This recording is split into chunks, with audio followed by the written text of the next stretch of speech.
When is my birthday? January 1st, 1922. I was in the first residences sent by Brigham Young to go to Draper, go to Lehigh, and Draper was the second one. Both of them came the same time to be settled. You want to know the first thing I remembered? I can tell you, but you will not believe this. We moved from a little town up by Heber because that's where I was born. But I never saw that place at all. We moved down to Lehigh, and we moved into a big, tall, two-story, old-fashioned house. And Mother came up. We were walking down the stairs is the first thing I remembered. And I looked downstairs, and I could see the stairs, and I could feel Mother walking down the stairs. And I thought, where are we? We're not where we were before. This is different. And so we walked down the stairs, and when I was about a year old after that, because I was truly just born, and I could feel the steps going down, and later on I figured out where I was, and there were the first things that I remembered. Can you believe that? I couldn't believe it.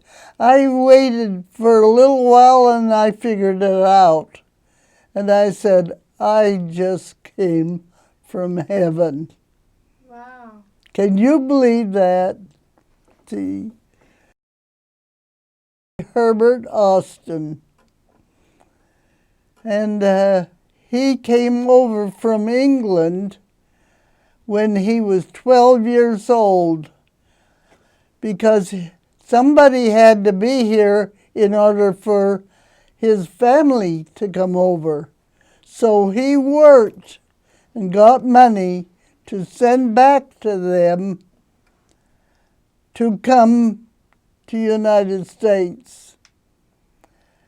And he had 9 brothers to bring over, and his father came, and I never met him because he died soon after he came over.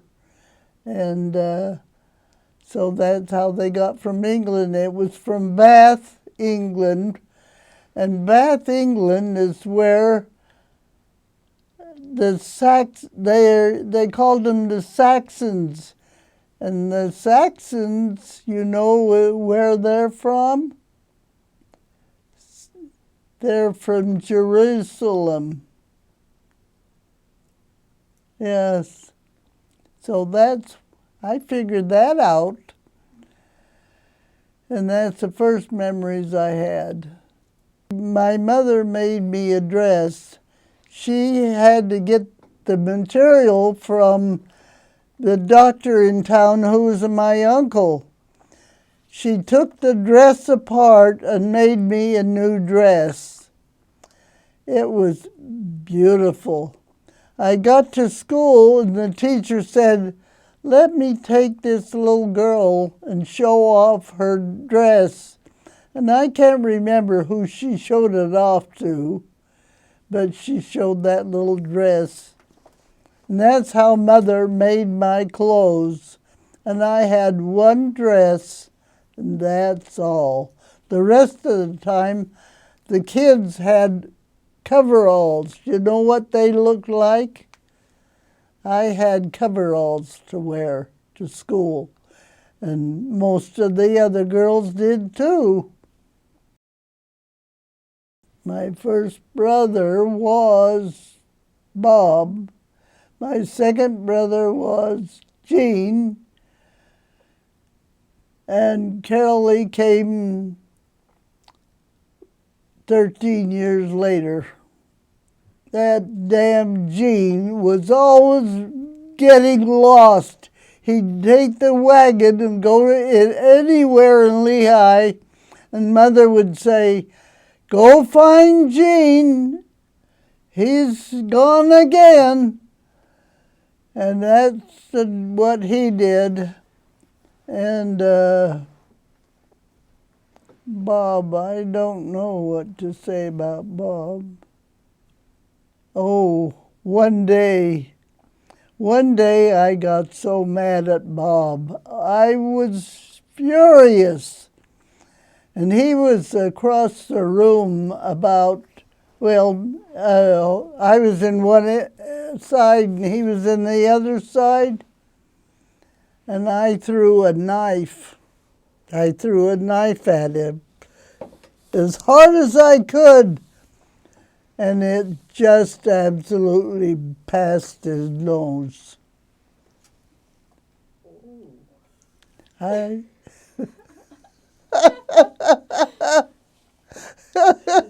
you believe that? That's true. What about Carol Lee? Well, she thinks that I treated her really rotten, but I didn't. I took her. They had a little, what is it when they bring in a Ferris wheel and a lot of stuff into the town for a week. And they were playing it down there. And I said to Mother, "Can I take Carol Lee down to see it? Because she hasn't seen one before." And Mother said yes. But she told Mother and me that I said to her, "Well, I guess I have to take Carol Lee down there to see that, don't I? I have to tend her." Well, it wasn't that at all. And I told her about it later on, and she absolutely tells me I'm wrong. So, and the rest of my life she told me I was wrong. Up to this day. They were going to lose their home because they had no money. And Dad had been taking to me to put a nickel in the bank so I would know about how important money was. But the banks, the Depression started in 22 when I was 7 years old. And I'd been taking those pennies there, and the bank took them. And we were going to lose our home. I remembered that because Grandpa came, and he was the boss at the sugar factory down by the pond in Lehigh, outside the pond. And he was retired, so he had a retirement, and he saved our home. And that's why from then on, I always saved my money. And that's why I had it to buy a house later on. It was wonderful. I had a husband who didn't believe in that, and he would sneak out the money out of my bank. I didn't put him in the credit union. I didn't put him on the credit union. He went in and put his own name on it and kept stealing my money from the credit union. During the Depression, did you have to do a lot of canning and gardening? Oh, we had a great big cave under our wash house. We had a wash house separate from the house. We finally got a electric one after Mother would put water in, take it out, change it, put water in, change it, and finally we got a machine that was electrified. That was nice. We had access to 3 gardens. Grandma lived next door to us. She had 3 gardens, and we had 3 gardens because we had the gardens in front of 3 coops we had.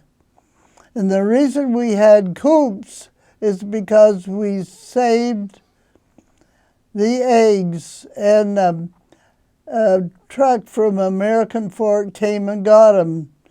And Bob and my job is to take a handkerchief or paper, material, and rub every egg we put in there. And then we got money for that. Bob and I didn't get money. Dad and Mom, the whole family, lived on it. During the Depression, your cousins got to go in and go swimming. And Bob and I sat outside because we didn't have any money to go swimming. And did somebody give us some? I don't think so. We just sat out there and watched them and was jealous, of course, because they had money and we didn't. And they didn't have very much money, believe me. We had to go, to get any money, we went out and picked apples off the ground and went on the ladder and got them off the tree to sell for the farmer, and we got some pennies for that. Dr. Worlton, and he came from Bath, England, and brought his father over from England. And they are from the tribe of Jerusalem. He had a hospital that was an old bank, and they changed it, but it didn't have an elevator, so I had to have my tonsils removed. My lips were out like this. I was so swollen. And he came in his old #1 Ford that Ford made to get me, put me on his back, took me to the hospital, walked up the steps, and he said to me, Mother said, we'll give you some ice cream if you'll just hold on and be a good girl. So I was a good girl and woke up and puked all over him. And I thought, oh, this is awful. So that's what happened to that. Oh, my goodness, I like to play tennis like mad. And I won some money, or what did they give me for that? I don't know. But I was one of the winners. I loved tennis. When I didn't have anybody to play with me, because this girl next to us, Irene Miling, she had a tennis racket. She let me borrow her sister's tennis racket, and I saved money to buy my own, but every time I saved some money, I had these kind of glasses, because Mother hated those hornmeal glasses. So I got these, and everybody wasn't used to them. Neither was I. I flipped them and they'd break, and I'd flip them and they'd break. I went all year long fixing my damn glasses because I kept breaking them. And finally, I made enough money at the end of the year to fix them. It was terrible. Okay. I had to go without anything at Christmas time, and Mother told me, "You're not going to get any money for any toys. We have to fix your glasses." So I thought, oh, surely she'll give me something. Surely she will. I didn't have anything for Christmas. Not only that, I had to wait until we had the full $10. So I had to keep going, and I stood up about 3 feet from the board, and the teacher let me stand there and write down what we had to study for night before we went to school the next morning. So I did that all year long. It was wonderful. My aunt had what is it when you have a blackout and you need your shoulder. You can't use your hands because they stop working. So she had a sister, and they decided, "Beth, would you like to go to Salt Air?" And I said, "Oh, yes. Would you like to go on the Ferris wheel?" And I said, "Oh, yes." Neither one of them wanted to go, so they said, "Well, wait till it stops and you can go." And these two fellows were over there on the side, and so I was waiting for the Ferris wheel to stop and get on it, and they said, one of them said, "Would you like to go on the Ferris wheel?" And I said, "Oh, yes." So he said, "Come on." So I went on that, and then the other fellow said, "Would you like to go again?" And so I did. And I said, "What are you doing? I can tell that you're from Boston."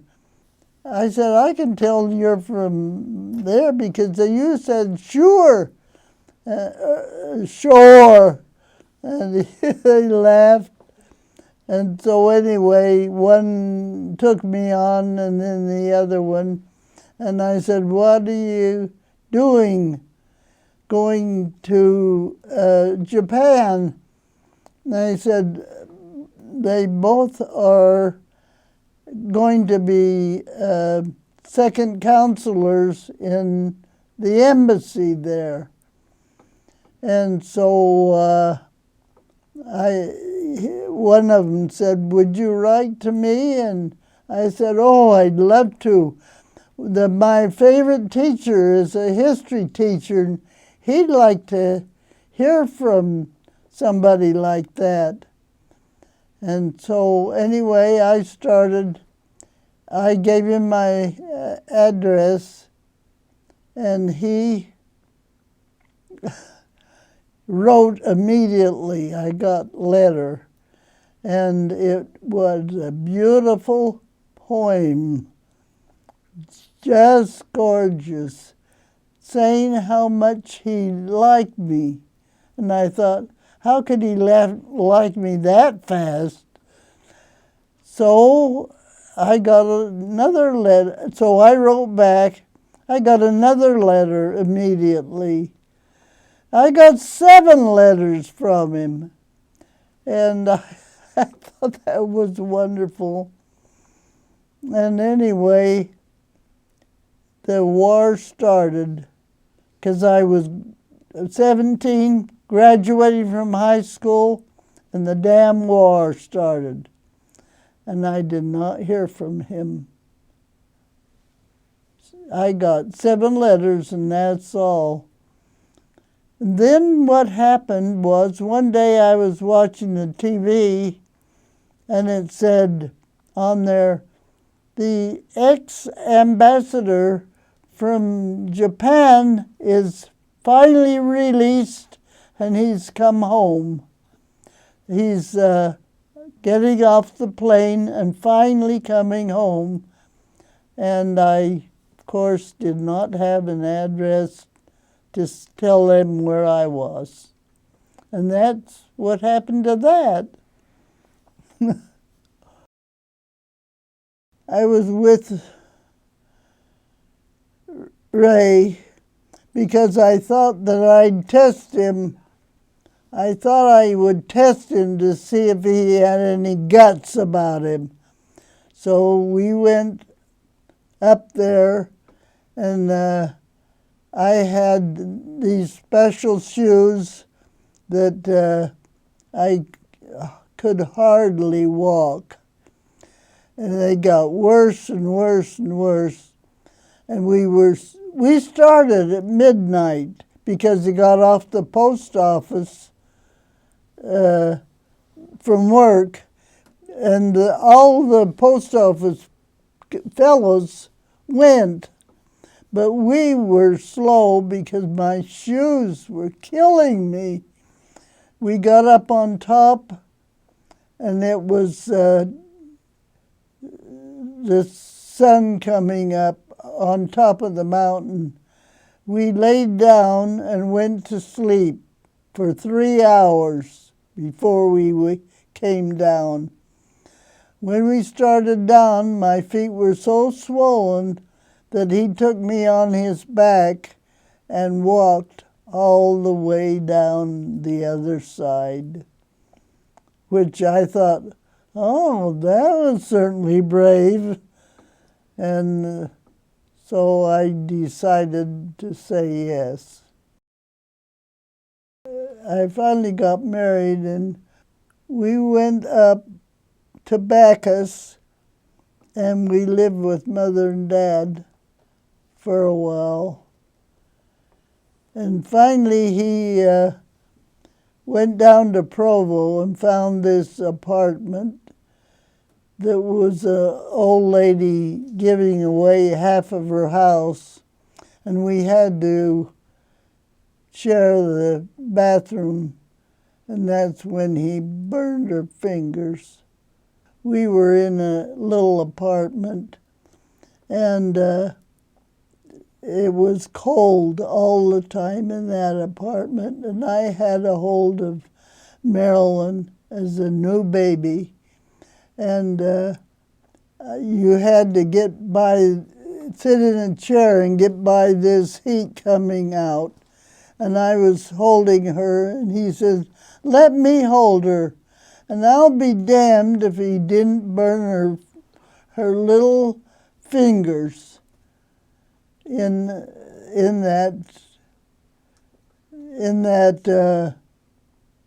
that heat. And I said, I grabbed her and I got salve on her fingers, and that was Marilyn. He had burned her fingers. So I wouldn't let him take her anymore. As a little boy, the doctor told me that his feet were deformed.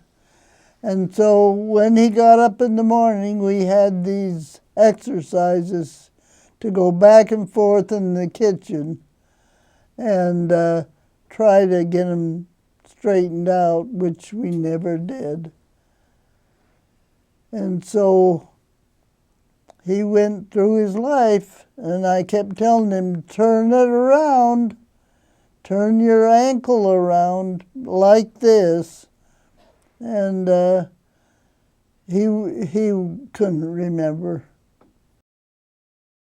That Scott can understand mathematics without, he can't write down how he knows it. It comes in his mind, and he knows it immediately. And the teacher told him to write it down. He said, "I don't know what happens. I just know what it means."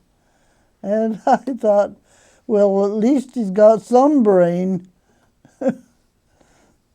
So anyway, that's great. I think she is a math person too. And Ray went out and found a horse for her, which I didn't want him to do. And we'd have to rent a place to put him, go down every few days so he could ride around. And this one day I took a picture of her. She went by, and the horse bucked her off, and she tried very hard to get over it, but she never did quite get over it. She had that limp after that all the time, especially when she got on the horse, which she got on anyway. I went around with a guy who went from door to door to sell Parents Magazine to see if they were doing right or not. And I can't remember how much I got on each one, but I got something. But we'd go for about 3 hours, and then I'd quit. We had bosses, and they would come and see if we were doing a good job, because you had to have them so that they would fire. And this fellow wanted a date, and I thought, well, okay. So he would come up to back us, and we would ride around a little while. And he asked me to marry him, and I told him, I'll think about it. And I told him no. So he quit. And later on, I was in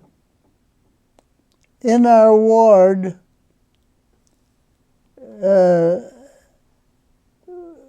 We were eating. I can't remember why we were eating. And he was there. I couldn't believe he was there.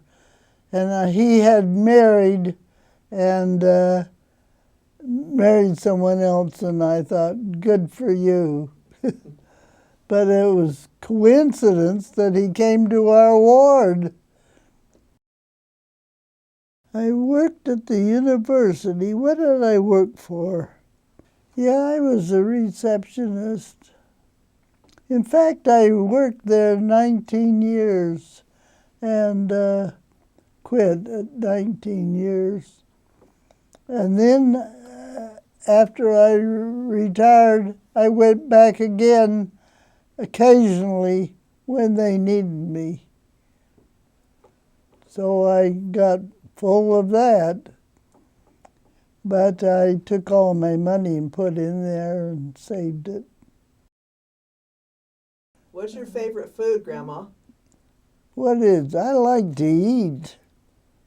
You like chili? Oh, yeah. Well, that's a necessity.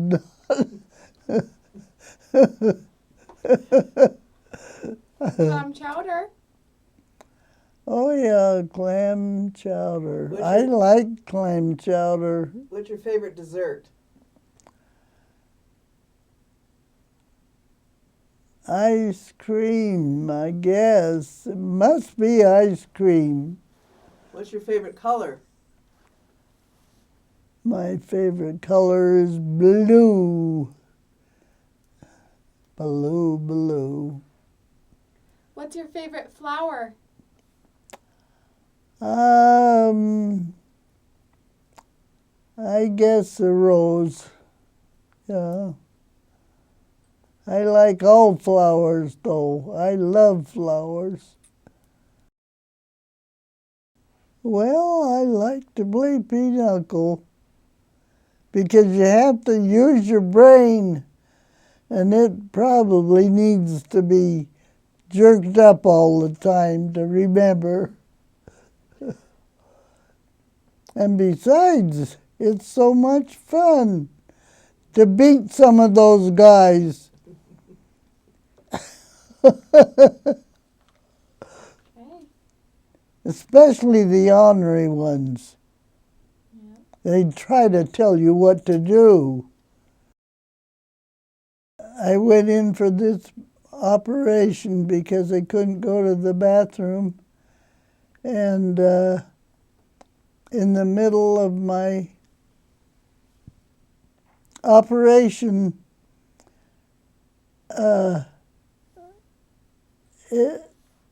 I quit breathing. And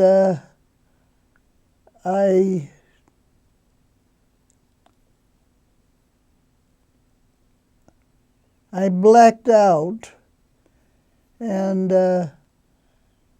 I looked up and I saw 3 big rows of people staring at me, and I said to myself, I wonder what they're staring at. I'm crazy. What do they want to know? And later on, I thought I was in heaven, and the Lord was not liking me to come back, and He made me wake up and see all those people. And then I figured, oh, that's right, I was in heaven, and I didn't even know it. And that was when I knew there was the Lord, for sure. Isaiah, because I can't understand it, so I keep going. But the one I read one that has all the explanations of it, so that's how I figured it out. And I was relieved to know that there was one. So I cover color it. When I read it, then I color it and color so I can see how I advance. Follow what the Lord says and do what He says, and then you'll be successful. I would say be kind to everyone, is what I would say. And hear their side, and don't argue, and stick with your guns. If you think you're right, you're right. No, don't be stubborn. Goodbye, sweethearts. Bye.